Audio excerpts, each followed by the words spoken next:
ছক্কা মারতে পটু বলেই নাম তার ছক্কা নাইম ইসলাম বহুদিন বাদে নিজের চেনা রূপের ছবি আঁকলেন সাগরিকার বুকে।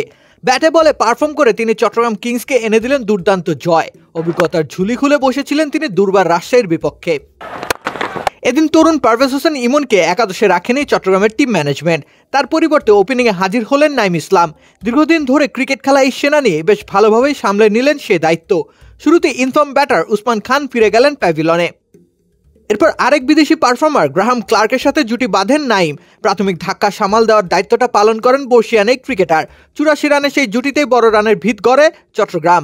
সেই যাত্রাপথে এবারের বাংলাদেশ প্রিমিয়ার লিগে ব্যক্তিগত প্রথম হাফ সেঞ্চুরি তুলে নেন নাইম। 3টি বিশাল ছক্কার মার এসেছে তার ব্যাট থেকে। ম্যাজিক হার্বাল টুথপেস্ট দূর করে দুর্গন্ধ সৃষ্টিকারী দাঁতের সমস্যা। ইয়েস, দেখাও তোমার ম্যাজিক। ছক্কা হাঁকানোর দারুণ দক্ষতা রয়েছে তার, সে কারণেই তো আদর করে সবাই তাকে ছক্কা নাইম বলে। এছাড়াও 5টি চারের মার মেরেছেন ডানহাতি এই ব্যাটার। তিনি তো কেবলই ব্যাটার নন, অলরাউন্ডার সত্তাকে দূরে সরিয়ে তিনি রাখলেন না এদিন। বল হাতেও আঘাত হানলেন দুর্বার রাজশাহীর দুর্বল ব্যাটিং দুর্গে।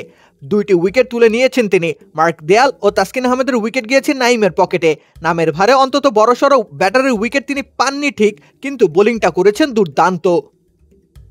3 ওভার হাত ঘুরিয়েছেন। অফ স্পিনে প্রতিপক্ষকে রান করবার খুব একটা সুযোগই দেননি। মাত্র 6টি রান ব্যয় হয়েছে তার করা ওভারগুলোতে। তাতে করে চট্টগ্রামের বিশাল জয় হয়েছে ত্বরান্বিত।